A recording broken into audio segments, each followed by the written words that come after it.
Hi hello friends, welcome to SA Abhi vlogs குவைத்திலேருந்து. இன்றைக்கி நம்ம குவைத்திலேருந்து வந்திருக்கக்கூடிய மிக முக்கியமான, அதே சமயம் நம்ம எல்லாருக்கும் கண்டிப்பாக தெரிஞ்சிக்க வேண்டிய 4 பிரேக்கிங் நியூஸ் பற்றி தான் பார்க்க போகிறோம். குறிப்பாக எக்ஸ்பர்ட் டாக்ஸி டிரைவர்களை ஏமாற்றிய ஒரு பெண், அரசு வேலைகளில் வரப்போகும் அதிரடி மாற்றம், அப்புறம் குடியுரிமை ரத்து, இப்படி பல ஷாக்கிங் அப்டேட்ஸ் இருக்குது. வீடியோவை ஸ்கிப் பண்ணாமல் முழுசாக பாருங்கள். நம்ம சேனலுக்கு புதுசுன்னா மறக்காமல் சப்ஸ்கிரைப் பண்ணிக்கோங்க. முதலாவது செய்தியாக, நம்ம ஊர் டாக்ஸி ஓட்டுநர்கள் ரொம்பவே விழிப்புணர்வோடு இருக்க வேண்டிய ஒரு விஷயம். குவைத்தில் ஒரு பெண் மை குவைத் ஐடி ஆப் மூலமாக வெளிநாட்டு டாக்ஸி டிரைவரை ஏமாற்றி பணம் மோசடி செஞ்சுருக்காங்க. அவங்க என்ன பண்ணாங்கன்னா, டாக்ஸியில் ஏறி இடம் வந்ததும் இறங்கும்போது பணம் கேட்கும்போது மொபைல் ஐடி ஆப் மூலமாக ஆன்லைனில் பணத்தை அனுப்பிட்டேன்னு போலியான ஒரு ஸ்க்ரீனை காட்டி ஏமாற்றிருக்காங்க. நம்ம ஆளுங்களும் சரி மொபைல் ஐடி ஆப் காட்டுறாங்களேன்னு நம்பி ஏமாந்துருக்காங்க. அதனால் டாக்ஸி ஓட்டுற நண்பர்கள் உங்கள் அக்கௌண்ட்டுக்கு பணம் வந்துச்சா இல்லையான்னு கன்ஃபார்ம் பண்ணிவிட்டு அதுக்கப்புறம் போங்க. உஷாராக இருங்க நண்பர்களே. அடுத்ததாக ஒரு மிகப்பெரிய அதிரடி நடவடிக்கை. குவைத்தில் டுவல் சிட்டிசன்ஷிப், அதாவது இரட்டை குடியுரிமை விதிமுறைகளை மீறிய காரணத்துக்காக 37 பேரோட குவைத் குடியுரிமை நேஷ்னாலிட்டி அதிரடியாக ரத்து செஞ்சிருக்கப்பட்டிருக்கு. குவைத் சட்டப்படி ஒருத்தர் குவைத் குடிமகனாக இருக்கும்போது இன்னொரு நாட்டின் குடியுரிமையை வைத்திருக்கக்கூடாது. இதை மீறுபவர்கள் மீது குவைத் அரசு இப்போ கடுமையான நடவடிக்கைகளை எடுத்துகிட்டு வர்றாங்க.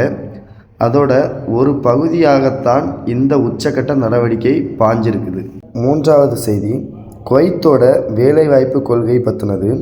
வரும் ஜூன் 2026க்குள்ள public authority for minors affairs, அதாவது மைனர்களுக்கான பொது அதிகார சபையில் வேலை செய்யக்கூடிய ஒட்டுமொத்த ஊழியர்களையும் 100% குவைத்திமயமாக்க போகிறதா அறிவிச்சிருக்காங்க.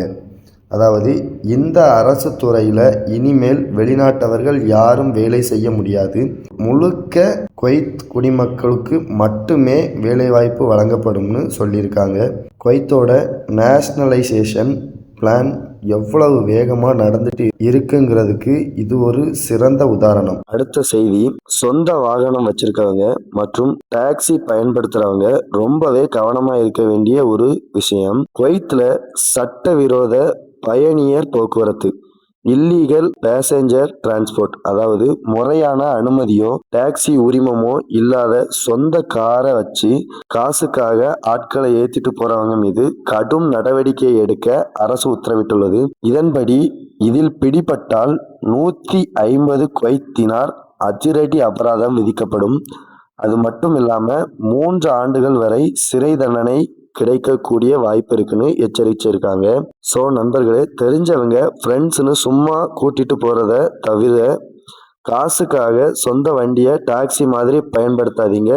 ரொம்ப ரிஸ்க் இருக்கு, பார்த்து சேஃபாக இருங்க. சரி நண்பர்களே, இன்னைக்கு பார்த்த இந்த 4 முக்கிய செய்திகளில் அந்த டாக்ஸிக்கான 150 தினார் அபராதம் மற்றும் மொபைல் ஐடி மோசடி பற்றி நீங்கள் என்ன நினைக்கிறீங்கன்னு கீழே கமெண்டில் சொல்லுங்கள். இந்த வீடியோ உங்களுக்கு பயனுள்ளதாக இருந்தால் ஒரு லைக் பண்ணுங்கள், உங்கள் ஃப்ரெண்ட்ஸுக்கு ஷேர் பண்ணுங்கள். மீண்டும் அடுத்த ஒரு நல்ல வீடியோவில் உங்களை பார்க்குறேன். அது வரைக்கும் உங்களிடமிருந்து விடைபெறுகிறேன். மறக்காமல் நம்ம சேனலை சப்ஸ்கிரைப் பண்ணிக்கோங்க.